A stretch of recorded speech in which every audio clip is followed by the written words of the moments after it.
PT Aneka Tambang Tbk buka suara terkait kasus 109 ton emas antam yang disebut palsu. Seperti yang diketahui, kasus ini diusut oleh Kejagung dan melibatkan 6 mantan karyawan Antam menjadi tersangka korupsi emas Antam. Meskipun begitu, Sekretaris Perusahaan Antam, Syarif Faisal Al-Qadri, membantahnya. Dikutip dari Kompas.com, Sekretaris Perusahaan Antam, Syarif mengatakan tidak benar jika ada emas Antam palsu yang beredar di masyarakat.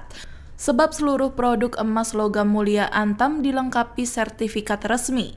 Emas produksi Antam juga diolah di satu-satunya pabrik pengolahan dan pemurnian emas di Indonesia yang telah tersertifikasi LBMA. Ia juga memastikan perusahaan akan terus melakukan perbaikan dengan mematuhi peraturan yang berlaku.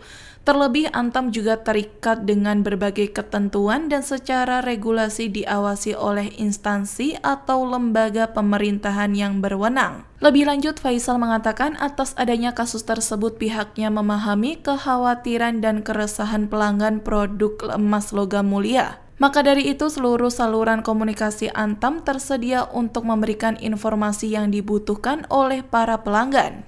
Sebelumnya, Kejagung telah menetapkan 6 tersangka dalam kasus korupsi terkait tata kelola komoditas emas sebanyak 109 ton oleh Antam periode tahun 2010 hingga 2022.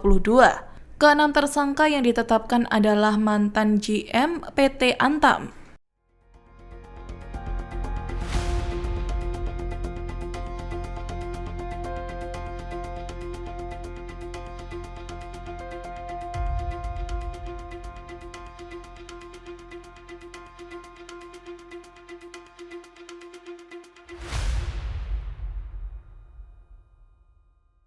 Download Tribun X sekarang, menghadirkan lokal menjadi Indonesia.